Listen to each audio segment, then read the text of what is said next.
Welcome back to Beyond the Headline, everyone. I'm so excited that you're joining us on the show today because I'm here with the co-founder and co-CEO of Thrive Market, Gunnar Lovelace. Gunnar, thank you for being here. What's going on? Thanks for having me. Can we dive in with the Thrive mission? Yeah, absolutely. So you mean what we're trying to do as a business? Exactly. Yeah. So our mission is to democratize access to healthy living. And the way that we think about that is access as a function of price, geography, and education. And so we're selling premium products that you used to pay full price for at up to 50% off, shipped to people's homes for free. And instead of making all the margin on those products, we instead charge a membership of $60 a year, like a big box shopping club. And our whole idea from the beginning was that if you couldn't afford the membership, we wanted to find a way to get one to you anyway. And so for every paid membership, we give a membership away to a family in need. And I think, for me, it's having grown up with a single mom and really struggling as a child with being able to afford healthy choices, and then just seeing at a macroeconomic level the types of challenges that we face now as a society with $300 billion a year spent on diabetes-related illnesses and the incredible food crisis and lifestyle diseases that are now ravaging the American public. I think we stand at this amazing intersection where we absolutely need to be able to get non-toxic, healthy alternatives to people. And our mission and what we're doing as a business is we're providing healthy alternatives at the same price as conventional equivalents for the first time in history. And we're shipping those to people wherever they are. So, if you're in a food desert or you don't have time or you're not near a health food store, you're able to access healthy food for the same price and sometimes less than the conventional equivalents for the first time in history. So that's really the high level of what we're trying to do. And that's, maybe for someone who doesn't know, the dauntingness of that task is pretty huge because a packet of almond flour that's about 3 cups in this big goes sometimes between $12 to $15. Right. And the same size of normal flour is likely going to be under $2. That's right. So to be able to make that accessible is life-changing. That's right. Yeah, and I think that it has been a huge task. The business has been enormously complicated, and we've grown very, very quickly. When we started the business 15 months ago, there were less than 15 employees, and now there's over 400. And it's the level of complexity. We own our own distribution centers, and the way that we're able to do this is that we buy directly from the brands. And we disintermediate and cut out all the middlemen and then ship straight to our members. And that's an incredibly difficult thing to do. Shipping around thousands of products at low margin is a challenge, and it's just required a real investment in incredible people. So it's been a great adventure, and it's been a lot of work. I know it's been a lot of work, and especially in the beginning, a lot of people counted you out. Yeah, absolutely. I mean, we when we did our first round of VC meetings, pre-launch, Nick and I, did the circuit with LA, New York, San Francisco a bunch of times, and there was a lot of interest. It's not, Nick and I are serial entrepreneurs, so it's not our first rodeo, and we were actually really surprised at the cynicism and skepticism. And we had decided to instead capitalize the business in a very unusual way, which is through a network of value-aligned strategic influencers, most of whom are bloggers. And these are folks that are in the health and wellness movement. They have large audiences. They are in the business of evangelizing the importance and value of eating healthy. And they hear consistently from their audiences that people want to live healthy, but they can't afford to do it. And so we always knew that was going to be a real central part of our business, was working with influencers. We didn't realize how important it was going to be. And being rejected by all of the VCs in our first seed round was one of the best things that ever happened to us, because it forced us to get really good at building a relationship business. I loved learning about that because I've never heard of a company doing that before. And that's actually how I learned about Thrive, was through an email from Tracy Anderson. How have those individuals helped propel you guys forward?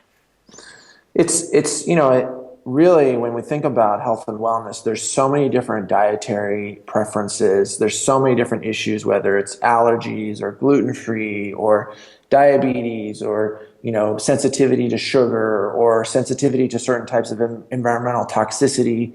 So there's so many different types of things that arise. And then there's a lot of, like, people have their own preferences. There isn't like one right way to do it. And whether you're paleo or whether you're gluten-free or whatever your kick is. And so I think, it's been really, really powerful for us to align ourselves with people that are real experts in their areas, and then be able to work with them as investors funding the company, but also as marketing partners sharing Thrive with their audiences. What was the highlight for you of kind of making it past that seed round? I think it was really seeing the type of support that was out there, and the enthusiasm of that support. I always knew that people were passionate about health and wellness. I've always been really passionate about it my whole life, but I didn't realize how passionate they were. And I think, I've been, as a serial entrepreneur and somebody who's really interested in social enterprise and the intersection of business, media, and technology, and the ability to build businesses that are part of a larger conversation of social benefit. I've always been interested in finding organizing principles that transcend ideology, and helping people eat healthy has turned out for me personally, in my own personal journey, is one of the most scalable organizing principles that I have ever encountered. And the type of enthusiasm and excitement and support that it engenders from our employees, from our influencers, from our investors, from our brand partners, from press, across the board, because of the social mission and because of the core value proposition of democratizing access to healthy living, we've been able to tap into so many virtuous cycles that have been, it's just really, really exciting. And it gives us a lot of positive tailwinds, as a business. But it's been really inspiring to see the level of support. People are doing things for us and helping us in a way that they would just never help another business. And that's because they believe in the mission. And I think it's because the mission goes beyond. It's one thing to say you're democratizing access to healthy food and have the membership model, but the approach you're taking, your recent partnership with IDME, that's just a different game. No one else is doing that. Yeah, it's true. And one of the things, when we, for every paid membership, we give a membership away.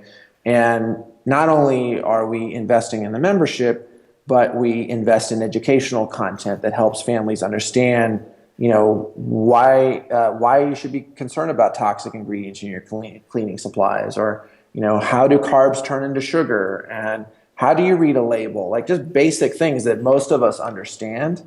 But the truth is that there's this secular trend, this mass secular trend now, where people want to live a healthy lifestyle, but they can't afford it historically, and they don't have educational access to the information, what it means, why they should care about it, and how to navigate the choices that they face. And so, we're the first ever to combine the ability of shipping directly to people's homes wherever they are with the deeply integrated social mission and educational content. And, it's just this very, very gratifying at a very personal level. And I think all of those things relate to, you had a quote in a past article saying that Thrive is really redefining what's possible in your space. What do you need to overcome in the next year or 2 years to get where you really want to be? I think it's a lot of the same challenges that we've continued to face. We've been incredibly successful at attracting really, really high quality, super smart, talented, good-hearted people. It's not easy to do. And I think, the success of our business is going to continue to be driven by our ability to bring the absolute best and brightest people to the table. So I think that's always the fundamental challenge. I think the other significant challenge that we face is, it is a very complex business. It's very hard to do what we do. People come to our website, they think it looks really simple. It looks easy at the surface, but it's actually an incredibly sophisticated, data-driven, scientifically driven, operationally intensive, member services intensive, marketing intensive, technology intensive, day-to-day operational process. And so, we're constantly orchestrating, okay, there's too much, like one of the stories for us is because we've had so many influencers as partners and investors in the business, we've grown really, really fast. So, this month, we're over 100 million in annual revenue run rate in our, 16 month of business. And, that is, we're the fastest, health and wellness e-commerce company in the history of the country. And that's an exciting thing, but that's a real challenge because it means that, we have to scale very, very linear operations such as, packing and shipping the boxes and customer service. And these are processes that scale in a very linear fashion. And so our job is to really make sure at every increment of growth, as rapid as that growth is, that we do it in a very measured way that's thoughtful and continues to deliver an incredibly high quality experience to our community. How are you approaching that as a founder? It's really about finding the best and brightest people, and we really went about this in a way that it was classically. So we have there's Nick and I are co-CEOs together. That's an unusual governance structure in of itself, and we found it to be very effective because there are so many things to be done in the business. And it really allows us to really scale our capabilities. And, we brought in 2 other co-founders, and we've brought in very senior leadership across the board. And this is something that, the level of caliber that we've invested in early on is typically things that companies that are 5 or 10 years old might not invest in the way that we have. And, it does take a willingness and ability to share power with other very smart people. And that is from an interpersonal level. It takes the real willingness to have a cultural dynamic about getting it right together versus being right as an individual. And I'm the first to admit my mistakes. I'm a really creative, idea-driven, research and development and relationship and partnership guy. And I've had to build more process orientation and more systems in the way that I relate to the business and in the way that I relate to other departments. So it's a very dynamic learning curve for all of us. And as you relate to those processes, a lot of companies, you guys are so young too, wait to set up processes. How come you guys did it so early? Did you have an inkling that it was going to grow this fast? Yeah, we knew it was going to grow really quickly, but we didn't know how quickly it was going to. This is definitely way beyond. When we go back and look at our first year projections, we're 300% higher than what we modeled. And when we did our first tour of VC meetings, everybody just laughed at our projections like they were completely unrealistic. So it's been a absolute rocket ship. But I think it's really about the fact that it's an idea whose time has come, and that there is an incredible hunger to be able to access healthy food for less, and that we live in a world where food distribution, where the production and distribution of food is really dominated by a very small group of very large corporations. And the reason that, healthy food with no processing and chemicals costs more than food with lots of processing and chemicals is that these large corporations that are producing and distributing our food have achieved economies of scale, meaning they're sold everywhere, and they're the beneficiaries of corporate welfare and crony capitalism. And so, our mission as a business is to really help people vote with their dollars and to really create a superstructure that aligns shared values around supporting and scaling conscious brands that are affecting supply chains in a very positive way. Two things I want to touch on there. The first one is you mentioned brands. You guys are a top 10 sales channel for most of them and top Yeah, five. now like top 3 and top 5. Top three. You guys move fast. Yeah. What is the benefit of a brand partnering with you guys? Because the historical structure for brands is very expensive and complicated, brands have to deal with brokers, distributors, retailers, all the pay-to-play games that happen at each step of those processes.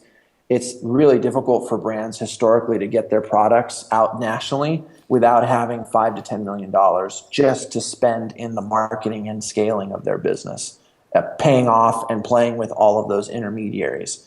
So we have a very efficient, simple way for brands to be able to access a national market where they're able to actually pass savings along to the members and make more money from the products at the same time. And so it really is a win-win. The brands feel, by and large, they feel taken advantage of by the traditional retail system. And it really is it is differentiated that brands can now come onto our platform, that we can create unique content, written recipes, video that speak about the brands in a way that is really in-depth and shares with audiences nationally at scale, and that it costs brands very little, and they're able to make more money and be able to pass those savings along to members. It's a total game changer. And you guys are creating your own brand. Yeah, I mean, that's part of our mission, is to have, wherever we have challenges, because we're shipping to people's homes, there are products that are heavier but less expensive that we want to be able to continue to offer to people at a discount, but not lose money on them ourselves and get more margin. So, where there's products where the margins are tight and we want to still be able to solve people's problems, we are doing private label. And then where there's products where we want to do something differentiated in terms of the supply chain or how we approach the offering, we'll also do that. So that's definitely a part of our business, and we think it's a really exciting part of the future. And right now you guys have coconut oil and tomato sauce, right? Yeah, but we have over 50 products that we're launching, just in the next few months. Very cool. When can we expect that? Like any dates or not sure? Yeah. Stuff is coming out in March. So it's like superfoods and nuts and sprouted flowers, and there's a ton of great products coming out. A very happy day for Jenna then. All right, last one for you, Gunnar, is you look ahead and you kind of paint the picture for what you want, you personally, Thrive to be. What does it look like? Yeah, it's more of the same. The ability to have a workplace that's healthy and positive, where people feel like they're part of something greater while being able to further their own personal development and achieve their own career goals, where the structure of that business is able to contribute meaningfully and at scale to such a profound problem around lifestyle disease and access, and to be able to continue to attract incredible talent in service of that effort. That really is the entire focus of our business, and that's the focus of our management, and that's the focus of what I'm doing day to day. It's how do I help my staff do what they're doing better, and how do I make sure I'm not getting in their way? And that's a super exciting adventure, and I'm confident that we're going to continue to be able to do that. So appreciate your time. Well, I think everyone is confident and excited about that. For those who aren't familiar with the site and how everything works, what's the best way for them to stay in touch with Thrive? Yeah, so we're online at thrivemarket.com. You can order, you get an initial additional first purchase discount. When you make your first purchase, you're auto-enrolled in a 30-day trial. You can at any time opt out of that trial. And you can stay in touch with, we have a really active social channels on Facebook and Instagram. And more than anything else, just like the way you heard about it, it's really like this is a social movement, and it is about people sharing Thrive with their friends and their family and their colleagues. And us being able to do that creates real positive tailwinds for us to continue to succeed. in the mission of scaling conscious businesses that are offering healthy alternatives at the same price as conventional equivalents. So it is about people sharing it word of mouth. Well, thank you so much. We'll make sure we do that. All right. Thank you. Have a great afternoon.